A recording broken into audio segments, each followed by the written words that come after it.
de Apocalipse, no capítulo 1,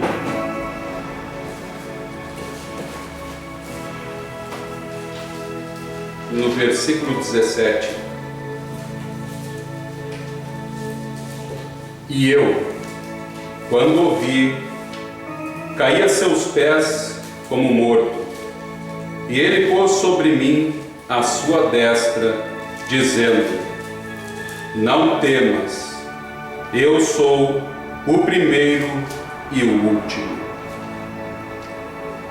Pai Celestial, te agradecemos, Senhor, por estarmos reunidos aqui nesta tarde.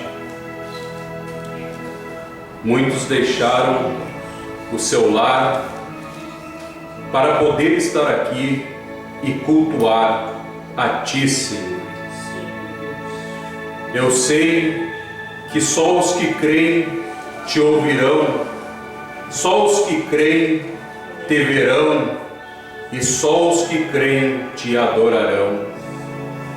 Por isso eu oro para que o Senhor possa abençoar a cada um com as bênçãos espirituais da Sua palavra, em nome de Jesus Cristo.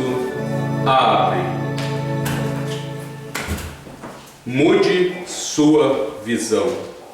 Podem se assentar, meus irmãos? Boa tarde. Estão todos bem? Estamos felizes. Vamos começar nisto então. Mude a sua visão. Eu sei que pode parecer um tanto quanto estranho falar da pessoa que eu irei falar, onde eu irei começar aqui falando um pouquinho sobre João Batista. Eu posso até ser um pouco repetitivo, os irmãos podem até pensar, mas outra vez João Batista, irmão Alexandre? Eu gosto bastante dele. Foi realmente um homem diferente nos seus dias. Ele era um homem raro. Era difícil você encontrar uma pessoa como João Batista. Não tinha ninguém como ele naquele dia. E os fariseus, quando ouviram falar a respeito dele e da sua pregação, primeiro ele já era um homem estranho, andava vestido em peles de ovelha, comendo gafanhoto, mel silvestre. Era estranho, era diferente. Para você poder ficar ouvindo ele, você teria que mudar a sua visão. Se você fosse fariseu, saduceu, ou seguisse algum outro rabino ali naqueles dias, você teria que mudar a sua visão do que eles ensinavam para poder ficar ouvindo João Batista. Primeiro, ele não tinha nenhuma casa, não tinha uma igreja, não tinha um púlpito para poder pregar, ninguém queria ele por perto. Fariseus, ninguém queria aquele tipo de mensagem perto deles. Então, qualquer pessoa que se aproximasse ali teria que mudar a sua visão religiosa, a sua visão de ver a mensagem e chegar à conclusão que realmente a mensagem que Anás e Caifás estavam pregando já não surtia mais nenhum efeito. Por mais que eles pregassem a lei de Moisés, por mais que eles ensinassem a lei, e você não podia jogar uma pedra na linhagem deles, não podia apontar um dedo para o pai, do pai, do pai, do pai, toda a sua linhagem sacerdotal, não podia ter nada para que eles pudessem tomar aquela posição sacerdotal, mas eles não tinham mais a virtude da mensagem. E João Batista apareceu ali chamando eles de raça de víbora, cobra, serpente. Geralmente quando você usa essas expressões aqui nesse tempo, você quer chamar a pessoa de traidora, duas caras. Geralmente você usa essas palavras, serpente, raça de víboras. E era o que ele estava chamando os pregadores do seu dia. Era o que ele estava chamando eles. Porque eles começaram a colocar uma carga pesada em cima do povo, para que o povo ficasse dependendo daquilo. E quando ele chegou, ele disse para eles: vocês têm que voltar para a rocha. Porque João Batista foi com 9 anos para o deserto e aprendeu a sua mensagem ali, vendo as serpentes que se rastejavam pelo deserto. E ele andava com seu machado para poder cortar lenha, e quando elas saíam debaixo de alguma pedra, ele dizia para elas: voltem, voltem para a rocha, voltem para debaixo dela. Foi ali naquele deserto que João Batista aprendeu a sua mensagem. Então, quando ele começava a cortar uma árvore, que ele era um homem do deserto, tinha que fazer fogo, então ele tinha que arrumar lenha. Então vinha inspiração sobre ele. E quando ele entrou em cena, então ele tinha uma mensagem que ele adquiriu no deserto, sozinho, que Deus deu para ele, ensinou ele no deserto, para depois se apresentar com uma mensagem diferente, cortando todas as formas de religião fora da mensagem daquele tempo. E os fariseus não mudaram de visão, vocês sabem disso. Eles não mudaram a sua visão, eles continuaram. Quando eles chegaram perto dele: olha, tu disses que não és Elias, tu dizes que não é um dos profetas, tu também dizes que não é o Messias. Então quem tu és? O que diremos de ti àqueles que nos enviaram, que eram sacerdotes? E ele disse: eu sou a voz que clama no deserto. Amém. Eles não entenderam, eles não compreenderam, porque ele estava citando uma escritura do Antigo Testamento que Isaías tinha falado. Isaías capítulo 40 havia profetizado da vinda daquele homem, voz que clama no deserto. E João Batista sabia que ele era aquela escritura. Ele sabia que a escritura era a respeito do seu ministério. Mas os que estavam ali não entenderam nada, não puderam compreender aquilo, porque aquilo estava numa esfera tão alta que eles tinham que mudar a visão religiosa para poder chegar ali naquele lugar. E poucos que mudaram a sua visão.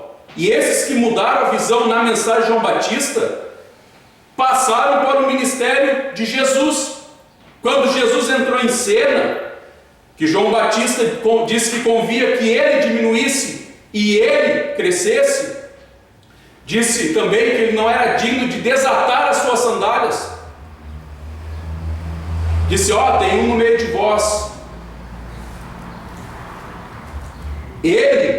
Eu batizo com água, mas ele batizará vocês com o Espírito Santo e fogo. Estava apontando já que havia alguém ali que traria uma outra mensagem. E esses que acompanharam, que tiveram a oportunidade de mudar a sua visão, receberam, como eu falei da outra vez, os benefícios daquele ministério. Além de terem recebido os benefícios do ministério de João Batista, receberam também os benefícios do ministério de Jesus. E todas as pessoas que mudaram a sua visão, seus pensamentos, as suas ideias teológicas, religiosas, que pensaram: eu tenho que mudar, eu preciso mudar a minha visão. E quando eles tomaram a sua decisão e mudaram, eles receberam o benefício. Mas, meu irmão, eu não vou receber benefício nenhum se eu não tomar uma decisão de querer mudar, uma decisão séria. Eu vou mudar a minha visão, eu vou mudar os meus pensamentos e vou colocá-los de acordo com a mensagem que eu estou ouvindo. Porque Maria Madalena, quando se encontrou com ele e viu que ele era diferente dos demais, que Jesus era diferente dos outros, ela pôde ser beneficiada com aquele ministério. Pôde ser expulso da sua vida 7 demônios. Amém. Que atrapalhavam, só estavam arruinando a vida daquela mulher. E quando ela tomou a decisão de mudar a sua vida, a sua visão, ela pôde ser beneficiada. Eu vou ser sincero, falar algo aqui, como um testemunho pessoal. Eu fui feliz na Assembleia de Deus. Eu fui feliz na igreja pentecostal, até o dia em que eu ganhei uma Bíblia. Depois que eu ganhei a Bíblia e comecei a ler ela, eu não consegui mais ser feliz lá. Porque eu comecei a ler que o culto tinha que ter uma ordem. Havia uma ordem estabelecida pelo apóstolo Paulo. Eu fui feliz lá. No momento que eu comecei a ver estas coisas, que faltava ordem para o culto, que as mulheres deveriam estar caladas nas igrejas, eu não consegui mais ser feliz lá. A minha visão mudou, a minha ideia, a minha concepção mudou, e eu tive que mudar, então, a minha visão da Bíblia, do que eu pensava sobre igreja. Aleluia. Porque às vezes nós pensamos que igreja é um grupo que eu vou me associar. Eu vou me associar, eu vou parar de beber, eu vou parar de fumar. E essas coisas, você não consegue isso se associando a uma igreja. Você adquire estas coisas, estas bênçãos, quando você muda a sua visão e recebe a mensagem da hora. Aleluia. Você consegue mudar a sua vida. E Paulo, vocês vão ler ali na primeira carta aos Coríntios, no capítulo 14, a partir do versículo 20, ele falando da ordem, que as mulheres deveriam estar caladas nas igrejas. O que mais havia entre o grupo pentecostal eram mulheres pregadoras, mulheres pregando. E a Bíblia me mostrou que aquilo estava contrário, não estava concordando com as Escrituras, mas eu tinha um pensamento: se há uma Bíblia, se Deus deixou uma Bíblia aqui, é porque tem que haver um lugar onde ela vai ser pregada, de Gênesis ao Apocalipse. Vai haver um lugar em que ela será pregada totalmente na sua plenitude. Amém. Então, eu conheci o povo da primeira e segunda etapa da mensagem do Mombrano. Irmão, eu fui feliz lá. Eu fui feliz. Conheci pessoas boas, gente da melhor espécie.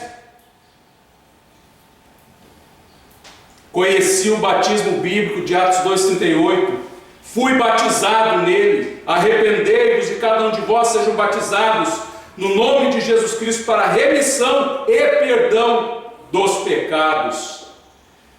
Se eu não fui batizado ainda nesse batismo, eu não fui nem perdoado, nem redimido. Porque aí você se arrepende, E qual é a segunda coisa? É batismo. É batismo. E esse batismo de Atos 2,38 é o que traz o perdão e a remissão dos pecados. Mas aconteceu um dia que eu escutei uma frase. Eu escutei uma frase entre os pregadores que a fé de rapto está nos trovões. Eu tinha aproximadamente uns 22 anos, 23, e quando eu ouvi, eu não consegui mais ser feliz. Não consegui, porque agora eu sabia que a fé de arrebatamento estava nos trovões, certo? Tudo bem. Então, a pessoa, o cristão, com ponto de interrogação, ele vai em quem? Ele vai no ministro, ele vai no pregador, ele vai fazer pergunta para o pregador, para o pastor que ele está congregando. E quando eu cheguei, era um assunto tabu ser trovões, era um assunto que ninguém podia falar. Não, esse assunto não se pode falar aqui. Mas por quê? Porque o irmão Brana vai trazer isso ainda. Mais um ponto de interrogação. Não consegui. E qualquer pessoa que eu falava, e ainda tinha uns medrosos também, né? Porque sempre tem aqueles que tem medo. Aí você chega, irmão, agora isso é trovões? Não, o pastor vai te pegar depois, hein? O pastor vai te pegar lá, hein? Tu tá falando dessas coisas, essas coisas não pode falar. Então, eu comecei a pesquisar as mensagens. Comecei a ler porque eu fiquei preocupado. Eu fiquei tão preocupado que eu ficava até às vezes 3 da madrugada, 4 da madrugada, com as mensagens espalhadas na mesa, tentando encontrar algo que eu não sabia nada a respeito. Eu só tinha aquele ponto de interrogação. Mas os 7 trovões dão a fé de rato. Aqueles lá estão dizendo que vai vir. Os outros estão dizendo que o irmão Branco tem que voltar. E tem mais um que diz que está na mensagem, mas eles não sabem onde está. Eu vou ter que... Então, fui ler mensagem. E procurei. E eu me lembro que um dia de madrugada, eu lendo a Era de Laodiceia, passei pela Era de Laodiceia 38. Passei, e quando eu estava quase no final da página, tem algo aqui. Vamos ler, né, meu irmão? Vamos ler a mensagem. A Era da Igreja de Laodiceia. Agora, este mensageiro de Malaquias 4 e Apocalipse 10, 7 fará 2 coisas. Primeiro, segundo Malaquias 4, ele converterá os corações dos filhos aos pais. Eu sei que vocês sabem isso. Para vocês, para nós, isso já é leitinho, nós sabemos disso. Mas vamos continuar aqui. Segundo, ele revelará os mistérios dos 7 trovões em Apocalipse 10, os quais são, afirmação, os quais são as revelações contidas nos 7 selos. Serão estas verdades mistérios divinamente reveladas que literalmente converterão os corações dos filhos aos pais do Pentecostes. E eu li de novo. Eu disse, será que ele está querendo dizer o que ele quer dizer? Mas se é isto, não tem ninguém aqui no Sul pregando isso. Isso ali por volta de 2005, 2006. Não tem ninguém pregando isso aqui. Nenhum dos ministros que haviam aqui no Sul pregavam isso. E eu fiquei preocupado. Se agora, o que eu irei fazer? eu tinha um bom companheirismo, estava num bom grupo de pessoas, mas eu cheguei ao entendimento que ninguém tinha certeza do que estavam crendo. Eles não tinham certeza. Eles estavam ali, eles estavam num bom companheirismo, um bom grupo de pessoas, mas eles não sabiam o que eles estavam crendo. Tanto que você conversa às vezes com as pessoas, você não pode entrar em certos assuntos com elas, porque você vê que elas não estão alcançando aquilo, elas não conseguem alcançar aquilo ali. Aí você tem que ficar, meu irmão, Deus abençoe, que bom, né? Bom, Deus abençoe. Né? Você viu o que passou na TV ontem? Pois é. Porque você vê que eles ainda não conseguiram alcançar aquilo ali. Então, um dia eu escutando um programa no rádio, ouvi um pregador falando que sabia o que eram os 7 trovões. Mas eu liguei o rádio e fiquei com o ouvido, eu vou ouvir isso.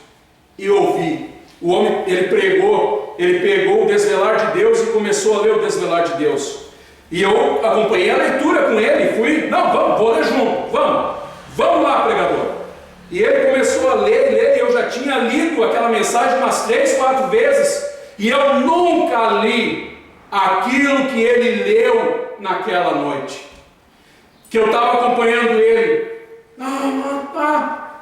Deidade, está certo. Não, esse homem está certo. Mudei a minha visão, deixei o sistema, o companheirismo, deixei todos de lado. Fui ao pastor que eu congregava, que eu me dava muito bem com ele, que eu tinha um grande companheirismo com ele. Pastor, olha, estou indo congregar com o povo ali na cidade de Gravataí. Estou indo, pastor, e vou ficar por lá. Muito obrigado, Deus abençoe o senhor. Ele bem assim para mim, eu sabia. E vou te dizer uma coisa, tu vai perder toda a tua família. Eu disse, meu irmão, lembre-se que o senhor sempre vai ter um irmão. Deus te abençoe.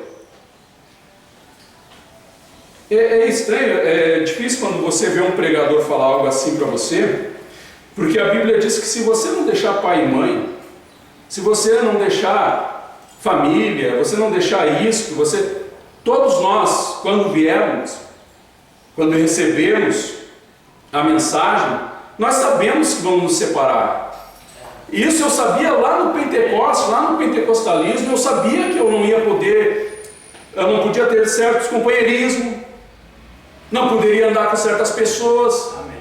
Eu sabia disso lá no pentecostalismo. Perdão. Eu sabia destas coisas. Aí vê um pregador dizer para mim que eu vou perder minha família. Meu irmão, se eu perder, eu sei que eu vou receber 100 vezes mais, é promessa. Eu sei que eu estou de acordo com a Escritura, estou de acordo com a mensagem. O que eu vejo, aquele homem está pregando, é verdade. É verdade.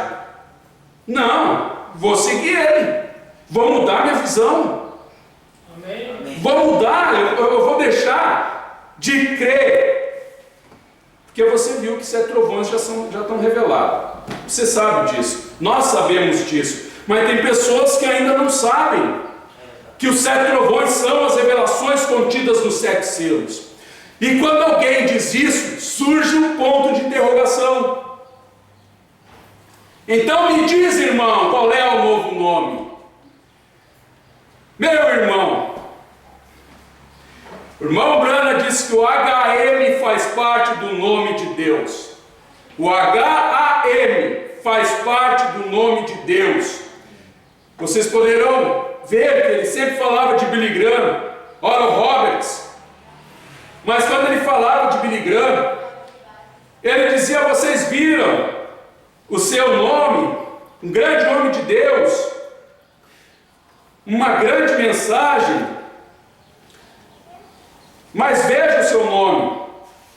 Os 143 eventos modernos esclarecidos por profecia. Mas olha aqui, nós jamais temos tido um mensageiro antes, lá embaixo em Sodoma, que seu nome termina com HM até agora. Nós temos tido um Spurgeon, um Wesley, um Lutero e tudo mais, mas não um mensageiro internacional que seu nome terminasse com HM antes. Isto é correto. VGRAHAM, 6 letras. Aquele notável evangelista, grande obra de Deus, o homem é enviado de Deus.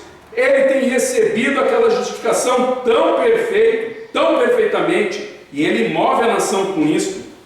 Olhe para Oral Roberts, para a denominação pentecostal, quando houve um como ele, 6 letras, e 6 é número do homem, não 7. Abraham em inglês, ABRAHM, 7. Porque ele não colocou BRANHM aqui? Porque quem tem que dizer BRAHM é eu. É eu que estou aqui neste dia agora. Amém. É a esposa. Veja. 6. Olhe para os mensageiros. Olhe o tempo em que estamos. O 146. Agora olhe para esta era onde estamos vivendo. Não existe um monte de religião aí fora? Amém. Você vê povo, você vê crentes que eram da mensagem, que seguiam pastores com grande fama. Eu mesmo conheço pessoas que deixaram a caminhada e foram parar no espiritismo. Eram da mensagem. Foram consultar adivinhos. Você sabe o que é isso? Símbolo de apostasia. Amém. Porque o rei Saul fez a mesma coisa. O rei Saul se apostatou e foi procurar a feiticeira de Endor. E ela era uma médium genuína. Mensagem de demonologia. Ela era a médium. Tem o charlatão, tem o falso, mas tem o genuíno. E aquela mulher, aquela feiticeira, conseguia falar com os mortos. Tanto que Saul foi ter com ela, apostasiado, e disse para ela: faz-me subir a Samuel. E ela conseguiu. É Bíblia. É Bíblia. E quando Samuel apareceu, ele ainda era um profeta, porque ele disse para Saul: você e seus filhos amanhã, por esta hora, estarão comigo. Eles iriam para o mesmo lugar que Samuel estava, que era uma parte no Hades, era uma seção que havia no inferno, no Hades, porque o sangue de Jesus Cristo ainda não havia sido derramado. Eles estavam acreditando no sangue de bodes, de ovelhas, de cordeiros. E quando eles chegaram ali, eles morreram crendo que veria um Messias, que veria um que derramaria o seu sangue, e aquele um seria o próprio Deus encarnado. Seria o próprio Deus que se despiria da sua majestade e desceria neste lugar e tomaria o lugar deles e o nosso lugar. Mas eles tinham que estar ali até que este homem, este Messias, se apresentasse. E Saul era apenas um apóstata, ele estava apenas apostasiado. Estas pessoas vão... Não vou dizer, são pessoas perdidas. Eu não gosto de falar essas coisas. Não gosto. Porque se elas não falaram nada contra a mensagem desta hora, contra a mensagem deste dia, de Apocalipse 10, 8 a 11, elas têm uma oportunidade. Elas têm uma chance, elas não conhecem a mensagem desta hora. Elas conhecem o que esses pastores ensinaram para eles, que o irmão Branham tinha que voltar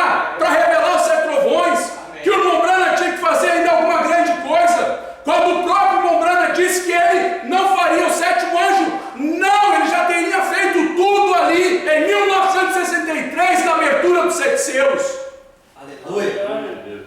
A respeito do Elias, Mombrana disse que o Elias dos judeus não é o mesmo Elias de Malaquias 4, 5, 6. Não é o mesmo. Amém. Então essas pessoas, talvez elas se entristeceram, viram que não era. E elas, com vontade de buscar a Deus, de procurar alguma coisa, então elas buscam esses lugares. Mombrana cita uma mulher que ela tinha um pote de sangue e arrancava seus cabelos, molhava e jogava para trás, e as pessoas eram curadas. E o irmão Branco diz que aquelas pessoas, por não terem nenhum conhecimento religioso, muitas vezes, porque não ter nenhum conhecimento religioso ajuda bastante, porque às vezes o que nos afeta de nos achegar a Ele é a nossa ideia religiosa. Então, as pessoas iam ali crendo que Deus ia fazer alguma coisa através daquela mulher. E o irmão Branco diz que Deus, em sua rica misericórdia, curava as pessoas. Era Deus. A pessoa, aquela pessoa que estava ali, pode ser um falso, mas Deus, Ele é um Deus rico em misericórdia. Ele é um Deus que perdoa. Ele é o mesmo ontem, hoje e eternamente. Mas falei contra a mensagem, então não tem mais, não posso fazer mais nada pela pessoa também. Nem eu, nem você, mas ninguém pode. Tem que se consertar, a pessoa tem que mudar a sua visão. Mudar isso. E quando o Messias então apareceu, ele levou cativo o cativeiro e levou Saul junto. Porque Saul, Mombrana diz que ele estava apenas apostasiado. Mombrana diz que o apóstata, ele tem chance. Ele tem uma oportunidade. Certo? Vamos continuar? Vamos lá. Como você vê? O que você está vendo? Você está esperando a terceira puxada? Você quer ver a terceira puxada? Vocês que estão aí do outro lado, vocês estão esperando a terceira puxada? A terceira puxada já foi. Mensagem, os ungidos dos últimos dias, parágrafo 262, notem, no mesmo dia, este mensageiro, não quando ele começar, não cura divina, mas quando ele começar a declarar sua mensagem, então já temos algo aqui. A cura divina não era uma mensagem. Eu conversava com um pregador e eu estava citando que o irmão Brana, na primeira e segunda etapa, pregava às vezes 4 horas de manhã e 4 horas de tarde no mesmo dia. E tinham pessoas lá que ficavam ouvindo, ficavam de manhã e ficavam de tarde. 8 horas de pregação. 4 de manhã, 4 de tarde. E eu disse para esse irmão, tinha pessoas para ouvirem. E esse meu irmão disse, mas irmão Alexandre, as pessoas muitas vezes estavam atrás da cura divina. Amém. Atrás do dom carismático, atrás de uma bênção material. Muitas vezes não estavam atrás da bênção espiritual. Veja, primeira puxada, cura. Segunda puxada, profecia. Terceira puxada, a abertura da palavra, os mistérios revelados. Não há ordem mais superior para revelar a palavra do que profetas. Mas a única maneira do profeta poder ser um vindicado é pela palavra. Tem que ter uma escritura. Tem que haver uma escritura para identificar aquele homem. E lembrem-se, a terceira puxada foi a abertura dos 7 selos para revelar a verdade oculta que tem estado selada na palavra. Vocês veem isso? E é então, nesse dia, quando esta coisa é para acontecer, que Janes e Jambres, os personificadores, aparecerão novamente. Para que os personificadores aparecem? Para tentar enganar o povo e enganarão a muitos. Veja, eles aparecem para personificá-la. Até o ano 2000 não houve personificação. Até 2005, mais ou menos, não havia personificação da terceira etapa. Porque quando João, em Apocalipse 10, 8 a 11, tomou o livro e comeu o livro e começou a profetizar outra vez esta mensagem, João começou a profetizar que o Cordeiro havia deixado o trono da intercessão. Vocês sabem o que é o cavalo branco. Nós sabemos. O cavalo branco, lá na primeira era o anticristo. Lembrando que era o anticristo, o puro anticristo. Vocês sabem disso, eu sei disso. E eu sei disso porque ele deixou o trono da intercessão. Amém. Vamos ler aqui, no primeiro selo, no parágrafo 57. Mas naquele tempo não foi revelado seu verdadeiro estado. Agora, nos tempos bíblicos, os mistérios estavam lá. E eles viram estas coisas acontecerem da maneira que João viu aqui. E agora ele disse: eis um cavaleiro sobre um cavalo branco. Mas o que? O mistério disto? Há um mistério que acompanha este cavaleiro. Agora, o que ele era, eles não sabiam, mas é para ser revelado.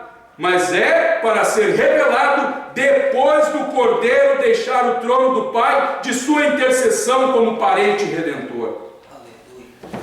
Você sabe o que é o cavalo branco? Amém. Nós sabemos porque ele deixou o trono da intercessão. Foi o Mombrana que afirmou no primeiro selo. Não é nem nosso, não é meu, não é do irmão Jonas, não é nosso isso, não é do pastor Osmar, não é do irmão Rogério, não é do pastor Bispo. Isso é do irmão Brana. Foi o irmão Brana que disse isto.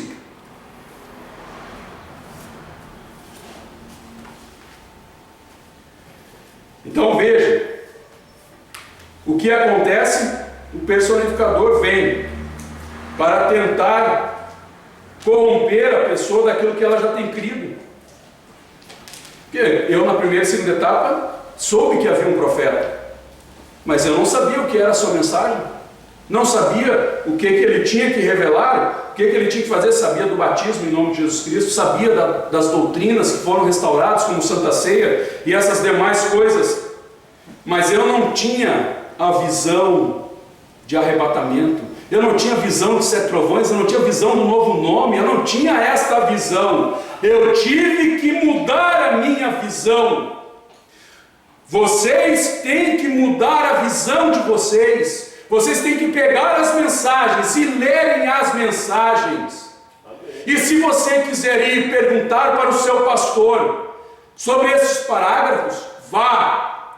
Mas se ele não for sincero, ele mandará você deixar isto de lado. Ele mandará você, dirá que isto é do inferno, dirá que isto é do diabo, como fizeram com Jesus, como fizeram com o irmão Brana. Mas se você crê, vá ler as mensagens, estude os parágrafos. E eu sei que se você for eleito, você mudará a sua visão. Como você o vê? Irmão Alexandre, eu quero uma bênção, eu quero, mas como você o vê? Em cada tempo, cada era, as pessoas viram ele de uma forma, viram ele de uma maneira. Abraão viu ele como Elohim, aquele que existe por si mesmo, aquele que pode criar um corpo do nada e entrar naquele corpo. Tanto que a palavra Deus no Antigo Testamento, lá em Gênesis, ela não está correta, porque Deus é objeto de adoração, e ele só se tornou Deus quando criou seres para o adorarem. Ali a palavra correta é Elohim, aquele que existe por si mesmo. Foi assim que Abraão viu ele. Para Moisés, ele era um libertador. Jacó viu ele como o enviado, Siló, o enviado. Josué Para Josué, ele foi o capitão da nossa geração. Ruth viu ele como parente redentor. E essas pessoas, conforme viram, receberam aquilo da maneira como eles ouviam. Samuel o retratou como nosso rei. Davi viu ele como bom pastor. Salomão, ele era o amado. Para Esdras e Neemias, ouviram como o restaurador. Esther, ele era o advogado. Jó disse que ele era o seu redentor. Isaías o descreveu como o servo sofredor. Jeremias ouviu como grande oleiro. Ezequiel viu como filho do homem. Daniel ouviu como a rocha que foi cortada da montanha. Joel, ele era o restaurador. Amós ouviu como um lavrador celestial. Para o profeta Obadias, ele era o salvador. Jonas o viu como a ressurreição e a vida. Miqueias o chamou de testemunha. Para Naum, ele era a fortaleza. Abacuque o chamou Deus da minha salvação. Para Sofonias, o Senhor zeloso. E Ageu disse que ele era o desejado das nações. Zacarias o denominou renovo de justiça. E João Batista o proclamou: eis o Cordeiro de Deus, que tira o pecado do mundo. Como você o vê? Teve um tempo em que as pessoas ouviram como o sétimo anjo. Amém.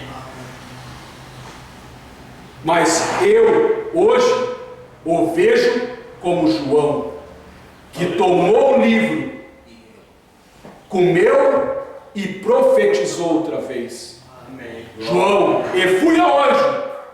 E tomei o livrinho. É assim que eu o vejo. Como você o vê? Como você está vendo ele? Irmão Alexandre, eu quero ver ele como meu curador. Ele ainda é o mesmo curador.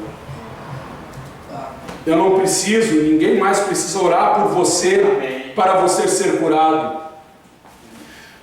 Irmão Alexandre, eu quero ver ele como meu salvador. Você pode ver ele como seu salvador, porque ele ainda é salvador. Irmão Alexandre, eu quero ver ele como um Deus misericordioso. Ele é um Deus de misericórdia. Ele é um Deus misericordioso, que me limpa, que me ajuda, que me sustenta. Como você está vendo ele? Você está vendo ele apenas em Apocalipse 10, 7? Ele não está mais em Apocalipse 10, 7. Ele está em Apocalipse 10, 8 a 11. Como eu comecei no início com João Batista, ele era um homem estranho, ele era diferente dos demais, e quase todos os homens que tinham uma mensagem, eles eram diferentes, e eles faziam coisas que eram contrário ao modo popular daquele dia. E neste dia, João, de Apocalipse 10, 8 a 11, também é uma pessoa peculiar, também é uma pessoa rara. E se você o está ouvindo, com certeza você já deve ter tomado muito choque escutando ele, porque ele não segue o populismo, ele não segue o popularismo desta era. E o eleito, ele também é uma pessoa rara, ele é diferente dos demais. Ele consegue mudar a sua visão. Ele consegue ver o que ninguém mais vê. Amém. Ele consegue ver as coisas de uma maneira diferente. E não que ele seja melhor. Ele é diferente. Glória a Deus. Aleluia. Pai Celestial, obrigado, Senhor, por esses momentos que nós tivemos aqui, por esta mensagem entrecortada, Senhor. Eu não sou um homem com muito estudo, Pai, então eu falo algo que não é nem meu, Senhor. É algo que o Senhor já tinha dado para o irmão Brana, e o irmão Brana já tinha dado para João. Nós não temos nada nosso, Senhor, nem a mensagem. Nós tomamos a mensagem para nós, Senhor, porque o Senhor tem deixado ela aqui para que nós tomemos posse do que é nosso, tomarmos posse da nossa terra prometida, que o Senhor já tem nos dado. Josué já tem repartido esta terra e tem dado a cada um a sua parte, a saber, o Espírito Santo. Obrigado, Senhor, que as pessoas possam tomar posse desta revelação, tomar posse desta bênção espiritual que o Senhor tem dado para nós aqui no Brasil. Obrigado pelo privilégio de estar crendo nesta mensagem, Senhor, porque agora eu estou feliz, a esposa do Cordeiro está feliz, porque ela tem um marido celestial que tem suprido as suas necessidades. Obrigado, Senhor. Abençoa o pastor João Bispo, que está viajando, Senhor. Abençoa os irmãos aqui que congregam com ele. E se há algum enfermo, Senhor, que ele receba a bênção espiritual da revelação da sua cura, que foi dada lá no Calvário. Antes mesmo, Senhor, Isaías já falava que o Senhor já havia nos curado, antes mesmo que o Senhor tivesse ido ao Calvário. Obrigado, Senhor. Obrigado, em nome de Jesus Cristo. Amém.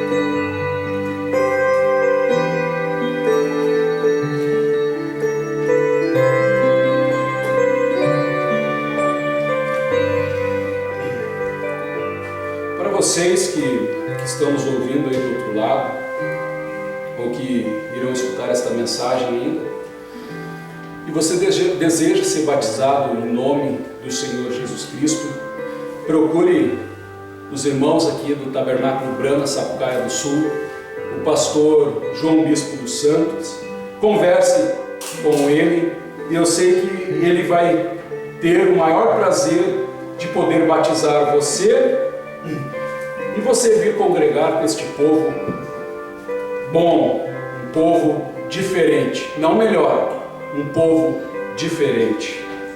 Deus abençoe vocês. Agradeço pela oportunidade e agradeço também a presença de vocês aqui esta tarde, que vocês é que são a parte especial do culto.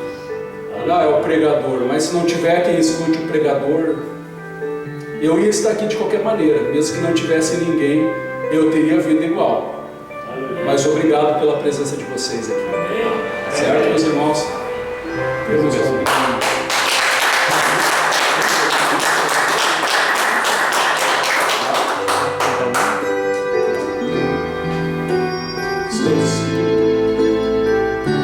Deus abençoe vocês e nós estamos despedidos.